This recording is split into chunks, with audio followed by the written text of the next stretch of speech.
നമ്മൾ ഇതിനോട് അഡിക്റ്റഡ് ആവും തോറും നമ്മൾ ചിലപ്പോൾ ഒരു 2 ക്ലാസ് പുറകിലായിരിക്കും നമ്മുടെ തലച്ചോറ് ഉണ്ടാവുക. നമ്മൾ ഇതുപോലൊരു ബ്രെയിനും കൊണ്ടാണ് പഠിക്കാനിരിക്കുന്നുണ്ടെങ്കിൽ നമ്മൾ എത്ര തലകുത്തി മറിഞ്ഞാലും നമ്മുടെ തലയിൽ ഒന്നും കയറാൻ വേണ്ടി പോകുന്നില്ല. ഒരു തേങ്ങ നമുക്ക് മനസ്സിലാവില്ല. ഈ പറഞ്ഞ ശീലങ്ങളൊക്കെ നമ്മൾ വല്ലാത്തൊരു അപകടത്തിലേക്കാണ് കൊണ്ടുപോകുന്നത്. ഇത് കൺട്രോൾ ചെയ്യാൻ പറ്റാത്തൊരു ശീലമായിരിക്കും. ബോധപൂർവമല്ല നമ്മളത് ചെയ്യുന്നത്. ഈ 1 സെക്കൻഡിൽ നിന്ന് നിങ്ങൾക്ക് റീഫോക്കസ് ചെയ്യണമെന്നുണ്ടെങ്കിൽ, പഠിച്ച കാര്യത്തിലേക്ക് തന്നെ തിരിച്ചു പോകണമെന്നുണ്ടെങ്കിൽ 23 മിനിറ്റ് എടുക്കും.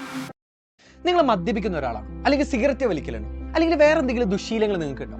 ഈ പറഞ്ഞതൊന്നും ഇല്ലാന്ന് എനിക്കറിയാം. പക്ഷേ ഇവിടെ ഈ ചിത്രം നിങ്ങൾ നോക്കിയേ, ഈ പറഞ്ഞ ദുശീലങ്ങളൊക്കെ ഉള്ള ഒരാളുടെ തലച്ചോറിന്റെ സ്കാനിങ് ആണ് അവിടെ കൊടുത്തിരിക്കുന്നത്. അതിന്റെ തൊട്ടടുത്ത് തന്നെ ഒരു നോർമൽ മനുഷ്യന്റെ ബ്രെയിൻ സ്കാനും ഞാൻ അവിടെ കൊടുത്തിട്ടുണ്ട്.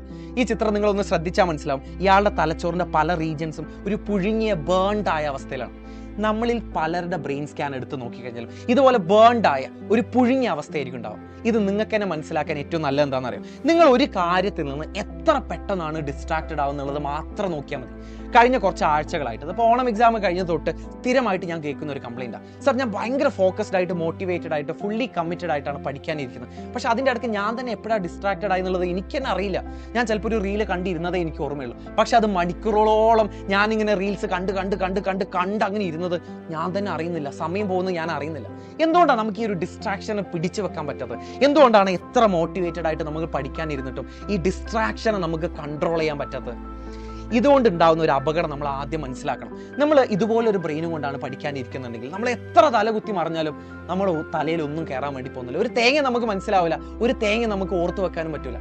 സോ ഇത് വലിയൊരു അപകടമാണ്. നമ്മൾ പണ്ട് കാലത്ത് ഈ ജീവിതശൈലി രോഗങ്ങൾ, പ്രഷർ വരിക, കൊളസ്ട്രോൾ വരിക, അല്ലെങ്കിൽ ഷുഗർ വരിക എന്നൊക്കെ പറയുന്ന പോലെ തന്നെ വലിയൊരു അപകടമാണ്, വലിയൊരു ലൈഫ് സ്റ്റൈൽ ജീവിതശൈലി രോഗമാണ് ശരിക്കും പറഞ്ഞാൽ ഈ ഫോൺ അഡിക്ഷനും സോഷ്യൽ മീഡിയ അഡിക്ഷനും ഡൂം സ്ക്രോളിംഗ് എന്നൊക്കെ നമ്മൾ പറയും ഇംഗ്ലീഷിൽ.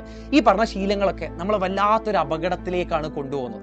അപ്പോൾ ഈ ഹാബിറ്റ്സിനെ കുറിച്ചിട്ട്, അല്ലെങ്കിൽ ഈ ഹാബിറ്റ്സിനെ മാറ്റിയെടുക്കുക എന്ന് പറയുന്നതാണ് ഇതിൻ്റെ ഏറ്റവും ആദ്യം നമുക്ക് ചെയ്യാൻ വേണ്ടി പറ്റുന്നത്. നമ്മുടെ ബ്രെയിനിൻ്റെ ഒരു 90 മുതൽ 95% കാര്യങ്ങളും വളരെ ഓട്ടോമാറ്റിക് ആയിട്ടാണ് നടക്കുന്നത്. ഇപ്പോൾ ഫോർ എക്സാമ്പിൾ ഞാൻ ആദ്യമേ പറയാറുണ്ട്, രാവിലെ നമ്മൾ എണീക്കുമ്പോൾ പല്ല് തേക്കുന്നത് അത്ര ബോധപൂർവ്വമൊന്നുമല്ല നമ്മൾ ചെയ്യുന്നത്, നമ്മളതൊരു ഓട്ടോമാറ്റിക് ആയിട്ടാണ് ചെയ്യുന്നത്. കാരണം വർഷങ്ങളോളം നമ്മളത് ചെയ്യുന്നതല്ലേ. നമ്മളിപ്പോൾ ഡ്രൈവ് ചെയ്യാൻ അറിയാമെന്നുണ്ടെങ്കിൽ, കാർ ഓടിക്കുന്നു, ബൈക്ക് ഓടിക്കുന്നു ഒക്കെ, ഇപ്പോൾ ഒരു സ്ട്രെയിറ്റ് റോട്ടിൽ നമ്മൾ ഓടിച്ചു പോകുകയാണെങ്കിൽ അത് ഓട്ടോമാറ്റിക് ആയിട്ടാണ് നടക്കുന്നത്. നമ്മൾ അധികം ഒന്നും ചിന്തിക്കുന്നില്ല.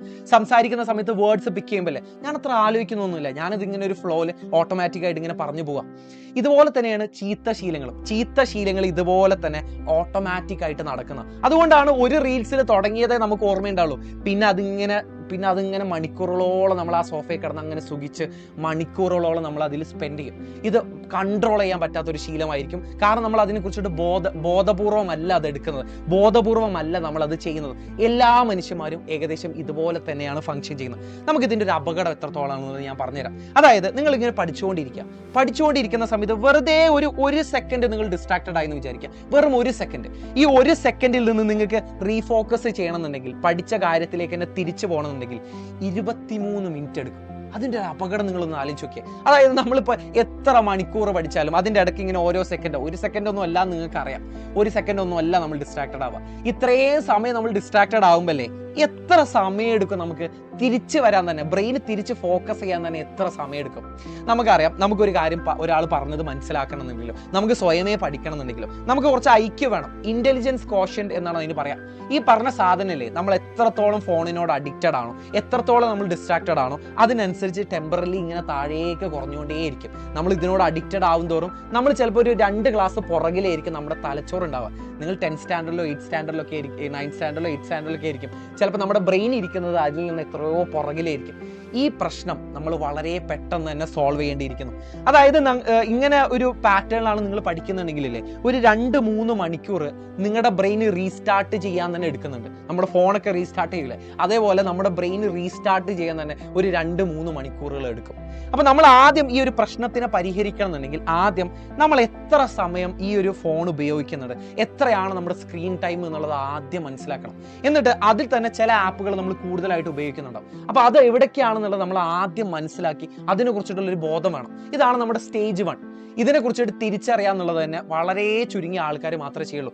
നിങ്ങൾ ഈ വീഡിയോ കാണാനും, നിങ്ങൾ ഈ വീഡിയോ മുഴുവനായിട്ട് ഇരുന്ന് കാണാനും, ഇതിൽ നിന്നുള്ള വാല്യുബിൾ ആയിട്ടുള്ള കാര്യങ്ങൾ എടുക്കാനും അത് പ്രയോഗിക്കണം എന്നുണ്ടെങ്കിലേ നിങ്ങൾ ആ ചുരുങ്ങിയ 1% പെട്ട ആളുകളായതുകൊണ്ടാണ്. അപ്പോൾ എന്തായാലും നിങ്ങൾക്ക് അത് യൂസ്ഫുൾ ആയിരിക്കും. നിങ്ങൾ അതിനെക്കുറിച്ചുള്ള ബോധം ഉണ്ടാക്കിയെടുക്കുക എന്ന് പറയുന്നതാണ് സ്റ്റേജ് 1 എന്ന് പറയുന്നത്. എത്ര സമയം നമ്മൾ ഫോൺ ഉപയോഗിക്കുന്നുണ്ട്, ഏതൊക്കെ ആപ്പുകളാണ് നമ്മൾ കൂടുതലായിട്ട് ഉപയോഗിക്കുന്നത്, ഇതിനെക്കുറിച്ചിട്ട് നമുക്ക് കൃത്യമായ ഒരു ബോധം വേണം. അതിനുശേഷം നിങ്ങൾക്ക് ചെയ്യാൻ പറ്റുന്നത്, നിങ്ങളിപ്പോൾ ഒരു ഫോൺ തീരെ ഉപയോഗിക്കാത്ത ഒരാളാണ്, നിങ്ങൾ പഠിക്കുന്ന സമയത്ത് ജസ്റ്റ് ടെക്സ്റ്റ് ബുക്കും നിങ്ങളുടെ പഠിക്കാനുള്ള മെറ്റീരിയൽസും ഗൈഡുകളും മാത്രം ഉപയോഗിക്കുന്ന ഒരാളാണെങ്കിൽ നിങ്ങൾക്ക് ഒരുപാട് വഴികളുണ്ട് ഈ പറഞ്ഞുള്ള ഡിസ്ട്രാക്ഷൻസ് പതുക്കെ പതുക്കെ ഒഴിവാക്കാൻ. പക്ഷെ അതിന്റെ മുന്നേ ഞാനൊരു കാര്യം പറയട്ടെ. നമ്മൾ നേരത്തെ കണ്ട ഒരു ചിത്രത്തിൽ ഇതിന് ഏറ്റവും നല്ലൊരു എക്സാമ്പിൾ ഞാൻ കൊടുത്തിട്ടുണ്ട്. നമ്മളൊരു പുൽമൈതാനം വിചാരിക്കുക. ആ പുൽമൈതാനത്ത് വേറെ വഴികളൊന്നും ഇല്ല കേട്ടോ, ഒരു ഫ്ലാറ്റ് ആയ പുല്ലുകൾ മാത്രമുള്ള ഒരു മൈതാനം അല്ലെങ്കിൽ ഒരു പറമ്പ്. ആ പറമ്പിൽ നമ്മളൊരു പ്രത്യേക വഴികളിലൂടെ ഒരു ദിവസം ഇങ്ങനെ എല്ലാ ദിവസവും ഇങ്ങനെ നടക്കുകയാണെന്നുണ്ടെങ്കിൽ അവിടെ ഒരു വഴി തെളിഞ്ഞു വരില്ലേ. അതുപോലെയാണ് നമ്മുടെ തലച്ചോറിനകത്ത് ഒരു ശീലം ഉണ്ടായി വരുന്നത്. എത്ര നാൾ നമ്മൾ ആ വഴിയിലൂടെ നടന്നു അത്രയും തന്നെ സ്ട്രോങ് ആയിരിക്കും നമ്മുടെ തലച്ചോറിനകത്ത് ആ ശീലം എന്ന് പറയുന്നത്. അത്രയും തന്നെ പണിയായിരിക്കും നമുക്ക് ആ ശീലം മാറ്റിയെടുക്കാൻ. അതുകൊണ്ട് ഇത് ഒറ്റയടിക്ക് മാറ്റിയെടുക്കാൻ നിങ്ങൾ വിചാരിക്കേ വേണ്ട. നമുക്ക് പതുക്കെ പതുക്കെ പതുക്കെ മാത്രമേ അത് മാറ്റിയെടുക്കാൻ പറ്റുള്ളൂ. അപ്പം നിങ്ങൾ ഇപ്പം നിങ്ങൾ വിചാരിക്കുക 5 മണിക്കൂറാണ് നിങ്ങൾ ഒരു ദിവസം ഫോൺ ഉപയോഗിക്കുന്നത്. അത് എത്രയോ കൂടുതലാണ്. 4 മണിക്കൂറിൽ കൂടുതൽ നിങ്ങൾ ഫോൺ ഉപയോഗിച്ച് കഴിഞ്ഞാൽ നിങ്ങൾ അപകടകരമായ ഒരു രീതിയിലാണ് കടന്നു പോകുന്നത്. നിങ്ങൾ 5 മണിക്കൂറാണ് ഒരു ദിവസം ഉപയോഗിക്കുന്നുണ്ടെങ്കിലേ, ഓരോ ദിവസം ഒരു 15 മിനിറ്റ് വെച്ചിട്ട് കട്ട് ചെയ്ത് നിങ്ങൾ അതൊരു 1 മണിക്കൂറിലൊക്കെ എത്തിക്കുക. എന്നാൽ മാത്രമേ നമ്മളൊരു ഹെൽത്തി ആയിട്ടുള്ള ഒരു ലെവലിലേക്ക് നമ്മൾ എത്തുള്ളൂ. പിന്നെ വേറെ കുറച്ച് കാര്യങ്ങൾ നിങ്ങൾ ചെയ്യാൻ പറ്റുന്നതെന്ന് വെച്ചാൽ, ആ കാഴ്ച നിങ്ങളുടെ ഒരു കൺവട്ടത്തു നിന്ന് തന്നെ പഠിക്കുന്ന സമയത്ത്, അതായത് ഫോൺ ഉപയോഗിക്കാതെയാണ് നിങ്ങൾ പഠിക്കുന്നുണ്ടെങ്കിൽ നിങ്ങളുടെ കൺവട്ടത്ത് തന്നെ ആ ഫോൺ എടുത്ത് ഒഴിവാക്കാം. ഒരു 90% ടെംപ്റ്റേഷൻസും നിങ്ങൾക്ക് അതിൽ നിന്ന് ഒഴിവാക്കാം. ഈ ഫോൺ കാണുമ്പോഴായിരിക്കും നമുക്ക് തോന്നുക, എന്നാൽ പിന്നെ അവനൊരു മെസ്സേജ് അയച്ചാൽ, അവൾക്കൊരു മെസ്സേജ് അയച്ചാലോ, ഗ്രൂപ്പിലൊരു റീല് പോസ്റ്റ് ചെയ്താൽ, അല്ലെങ്കിൽ നമുക്ക് തന്നെ തോന്നും കുറച്ച് നേരം നമുക്കൊന്ന് റീൽസ് കാണാമെന്ന്. പക്ഷെ ഞാൻ പറഞ്ഞല്ലോ, ഇത് നമുക്കൊരു ഓട്ടോമേറ്റഡ് ആയ ശീലമാണ്, ഓട്ടോമാറ്റിക് ആയിട്ടുള്ള ശീല. 2 റീൽസ് കണ്ടേ നമുക്ക് ഓർമ്മയുണ്ടാവും, ബാക്കി ബ്രെയിൻ ചെയ്തോളും. ബാക്കി പല്ല് തേക്കുന്ന പോലെ ബ്രെയിൻ ഇങ്ങനെ അതിലെങ്ങനെ ഇരുന്നോളും. നമ്മൾ സോഫയിൽ ഒന്ന് ജസ്റ്റ് കിടന്നു കൊടുത്താൽ മാത്രം മതി. അപ്പോൾ ഫോക്കസ് സോൺ അല്ലെങ്കിൽ പഠിക്കാനിരിക്കുന്ന സമയത്തിലെ ഫോൺ ആ കൺവട്ടത്തുനിന്നേ എടുത്ത് ഒഴിവാക്കുക. രണ്ടാമതായിട്ട് നമ്മൾ എപ്പോഴും പറയുന്നതാണ് പൊമഡോറോ ടെക്നിക് എന്ന് പറയും. അതായത് ആദ്യം ഒരു 25 മിനിറ്റ് പഠിക്കുക, പിന്നെ ഒരു 5 മിനിറ്റ് ബ്രേക്ക് എടുക്കുക, 25 മിനിറ്റ് പഠിക്കുക, 5 മിനിറ്റ് ബ്രേക്ക് എടുക്കുക. ഇങ്ങനെ 4 പ്രാവശ്യം ചെയ്തതിന് ശേഷം നിങ്ങൾക്ക് കുറച്ച് സമയം, ഒരു അരമണിക്കൂറോ 3/4 മണിക്കൂറോ നിങ്ങൾക്ക് ബ്രേക്ക് എടുക്കാം. ഓക്കെ, വേറൊരു കാര്യം നിങ്ങൾക്ക് ചെയ്യാൻ വേണ്ടി പറ്റുന്നില്ലേ, നിങ്ങൾക്ക് ഈ ഒരു 4 പ്രാവശ്യം ഇത് ചെയ്തതിന് ശേഷം ഒരു കുഞ്ഞു ബ്രേക്ക് നിങ്ങൾ എടുക്കില്ല. അതായത് 25 മിനിറ്റ് പ്ലസ് 5 മിനിറ്റ് ഇതിന്റെ ഒരു 4 സെറ്റ് ചെയ്യുക. അതിനുശേഷം നിങ്ങൾക്ക് എന്ത് ചെയ്യാന്നറിയാം, കുറച്ച് റിവാർഡ് നിങ്ങൾക്ക് കൊടുക്കാം. അല്ലെങ്കിൽ വേണമെന്നുണ്ടെങ്കിൽ ഒരു 10-15 മിനിറ്റോ നിങ്ങൾ കുറച്ച് റീൽസ് കണ്ടിരിക്കാം. അപ്പോഴും നിങ്ങൾ ആലോചിക്കണം, നിങ്ങൾ വീണ്ടും അപകടത്തിലേക്ക് തന്നെയാണ് പോകുന്നത്. അത് ലിമിറ്റ് ചെയ്തില്ലെങ്കിൽ നിങ്ങളിങ്ങനെ റിവാർഡ് കൊടുക്കുന്ന സമയത്തല്ലേ ഒരു ടൈമറൊക്കെ വെക്കുക. അതായത് 5 മിനിറ്റ് ഞാനിവിടെ റീൽസ് കാണാനിരിക്കും എന്നുള്ള ഒരു ടൈമറൊക്കെ വെച്ചിട്ട് വേണം ചെയ്യാൻ. ഇനി നിങ്ങൾ ഇത് ഫോൺ ഉപയോഗിച്ചിട്ടാണ് നിങ്ങൾ പഠിക്കുന്നുണ്ടെങ്കിലേ, നിങ്ങൾ ഇതുപോലെ ഡിസ്ട്രാക്റ്റഡ് ആകുന്നത് നിങ്ങളെ അറിയില്ല. ഫോണിൽ കുറേ മെസ്സേജ് വരില്ലേ, ഫോണിൽ ചിലപ്പോൾ വേറൊരാൾക്ക് വന്ന മെസ്സേജ് ആയിരിക്കും, ചിലപ്പോൾ വേറെ ഒരാൾ ചിലപ്പോൾ നിങ്ങൾക്ക് റീൽസ് അയച്ചു തരുന്നതായിരിക്കും, ചിലപ്പോൾ നമ്മൾ തന്നെ പഠിക്കാൻ യൂട്യൂബിൽ ക്ലാസ് ഒക്കെ കണ്ടുകൊണ്ടിരിക്കുന്ന സമയത്ത് അറിയാതെ അങ്ങോട്ട് ഡിസ്ട്രാക്റ്റഡ് ആവും. അപ്പോൾ ഇങ്ങനെയുള്ള ആൾക്കാർക്ക് ഞാൻ 2 ആപ്പുകൾ പറഞ്ഞുതരാം. അതിൽ ഒന്നാമത്തെ ആപ്പിന്റെ പേരാണ് ഫോറസ്റ്റ് എന്ന് പറയുന്നത്. നമ്മളില്ലേ എത്ര സമയം നമ്മൾ പ്രൊഡക്റ്റീവായിട്ട് പഠിക്കുന്നുണ്ടെന്ന് കാണുമ്പോഴേ നമുക്ക് തന്നെ ഒരു മോട്ടിവേഷൻ വരാറുണ്ട്. ആ മോട്ടിവേഷൻ പറയുന്ന പേരാണ് ഇൻട്രിൻസിക് മോട്ടിവേഷൻ എന്നാണ് അതിന് പറയാം. ഇൻട്രിൻസിക് മോട്ടിവേഷൻ എന്ന് വെച്ചാൽ എന്താ, ഇത് നമ്മുടെ ഉള്ളിൽ നിന്ന് തന്നെ വരുന്ന ഒരു മോട്ടിവേഷനാണ്.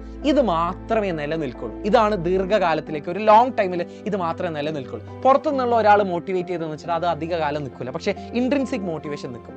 ഇൻട്രിൻസിക് മോട്ടിവേഷൻ കൂട്ടാനുള്ള ഒരു വഴിയാണ് ഈ ഫോറസ്റ്റ് എന്ന് പറയുന്നത്. നിങ്ങൾക്ക് അതിനെ, ആ ആപ്പിനെ നിങ്ങൾക്ക് തന്നെ എക്സ്പ്ലോർ ചെയ്യാം. പക്ഷേ കുറച്ച് കാര്യങ്ങൾ ഞാൻ പറഞ്ഞുതരാം. അതായത് നിങ്ങൾ എത്ര സമയം പഠിക്കുന്നു, എത്ര മിനിറ്റ് പഠിക്കുന്നു, അതിനനുസരിച്ച് നിങ്ങൾക്ക് ഒരു കാർഡിനെ വളർത്തിയെടുക്കാം. ആ കാർഡ് ഇങ്ങനെ വളർന്നു വരുന്നത് നമുക്ക് കാണാൻ വേണ്ടി പറ്റും. ആ കാർഡ് എത്രത്തോളം വളരുന്നുണ്ടോ അത്രയും സമയം അല്ലെങ്കിൽ അത്രയും എമൗണ്ട് നമ്മൾ അത്രയും പ്രൊഡക്റ്റീവായിട്ട്, ഫോക്കസ്ഡ് ആയിട്ട്, കമ്മിറ്റഡ് ആയിട്ടാണ് ഇരിക്കുന്നത്. ഇതെല്ലാ ദിവസവും നമ്മളിങ്ങനെ കാണുന്തോറും നമ്മുടെ ബ്രെയിൻ നേരത്തെ ഇങ്ങനെ പുൽമൈതാനത്തെ വഴി തെളിഞ്ഞു വരുന്ന പോലെ തന്നെ നമ്മുടെ ബ്രെയിൻ ഇതിനോട് അഡാപ്റ്റഡ് ആവും. നമ്മൾ പഠിച്ചുകൊണ്ടിരിക്കുകയാണ്, അപ്പോൾ നമുക്ക് പഠിക്കാനുള്ള ഒരു കപ്പാസിറ്റി ഉണ്ട്. അതൊരു ഇൻട്രിൻസിക് മോട്ടിവേഷൻ ക്രിയേറ്റ് ചെയ്യും. അതങ്ങനെ കൂടുതൽ മുന്നിലേക്ക് പോകുന്തോറും നമ്മൾ വളരെ ശ്രദ്ധയുള്ള ഒരാളായിട്ട് മാറും, വളരെ ഫോക്കസ് ഉള്ള ഒരാളായിട്ട് മാറും. അങ്ങനെ നമുക്ക് ഈ ഡിസ്ട്രാക്ഷൻസിനെ പതുക്കെ ഒഴിവാക്കാം. ഇനി അതും കൊണ്ടും കാര്യമില്ല എന്നുണ്ടെങ്കിലേ, നിങ്ങൾ ഈ 1sec എന്ന് പറഞ്ഞുള്ള വേറൊരു ആപ്പ് ഉണ്ട്. 1sec അല്ലെങ്കിൽ കുറേ app blockers, app switch blockers എന്നൊക്കെ പറയുന്ന കുറേ ആപ്പുകളുണ്ട്. ഇവരെന്താ ചെയ്യുന്നതെന്ന് അറിയോ? നമ്മളിങ്ങനെ ഇൻസ്റ്റാഗ്രാമിൽ നിന്ന് വാട്സപ്പിലേക്ക്, വാട്സപ്പിൽ നിന്ന് യൂട്യൂബിലേക്ക് അങ്ങനെ ചാടി കളിക്കല്ലേ. ഇപ്പോൾ അതിനനുസരിച്ച് നമ്മുടെ ബ്രെയിൻ ഇങ്ങനെ പുഴുങ്ങിയ ഒരു അവസ്ഥയിലേക്കാണ് പോകുന്നത്. നമുക്കൊരു കാര്യത്തിൽ ശ്രദ്ധ നിൽക്കില്ല, നമ്മളിങ്ങനെ ചാടി കളിക്കും നമ്മുടെ ബ്രെയിൻ. അപ്പം നമ്മൾ ഈ ഒരു ആപ്പ് സ്വിച്ച് ചെയ്യുന്നത് നിർത്താൻ വേണ്ടിയിട്ടില്ലേ, ഈ OneSec എന്ന് പറഞ്ഞുള്ള ഒരു ആപ്പ് നിങ്ങൾക്ക് ഉപയോഗിക്കാം. അപ്പോൾ ഓരോ പ്രാവശ്യം നിങ്ങളിങ്ങനെ ആപ്പിൽ നിന്ന് ഇങ്ങനെ ചാടി കളിക്കുമ്പോഴും അവർ നിങ്ങൾക്കൊരു റിമൈൻഡർ തരും, നിങ്ങൾ പ്രശ്നത്തിലേക്കാണ് പോകുന്നത്, നിങ്ങളുടെ ബ്രെയിനിൻ്റെ കപ്പാസിറ്റി കുറഞ്ഞു വരികയാണ്, നിങ്ങൾ ഇതുപോലെ ചെയ്തു കഴിഞ്ഞാൽ നിങ്ങളുടെ അറ്റൻഷൻ ലെവൽ എത്ര താഴേക്ക് പോകും, എല്ലാ കാര്യങ്ങളും നിങ്ങൾക്ക് ഈ ഒരു ആപ്പ് പറഞ്ഞു തരും. അപ്പോൾ ഈ 2 ആപ്പുകളും നിങ്ങൾക്ക് ഇതുപോലെ തന്നെ ഉപയോഗിക്കാൻ പറ്റുന്നതാണ്. സോ വളരെ പെട്ടെന്ന് നമ്മൾ ഈ ഒരു പ്രശ്നം മാറ്റിയെടുത്തില്ല എന്നുണ്ടെങ്കിൽ നിങ്ങൾ എത്ര തലകുത്തി മറിഞ്ഞാലും, ഞാൻ നേരത്തെ കാണിച്ച ഒരു കണക്കില്ലേ, 2-3 മണിക്കൂർ നമ്മുടെ ബ്രെയിൻ റീസ്റ്റാർട്ട് ചെയ്യാൻ തന്നെ എടുക്കും. അപ്പോൾ നിങ്ങൾ എത്ര സമയം പഠിക്കും എന്നുള്ളതിന് ഒരു അർത്ഥവുമില്ല, ഒരു കാര്യമില്ല. ഈ ഡിസ്ട്രാക്ഷൻ എന്ന് പറഞ്ഞ പ്രശ്നം നമ്മൾ വളരെ പെട്ടെന്ന് തന്നെ റെഡിയാക്കണം. Okay, all the best.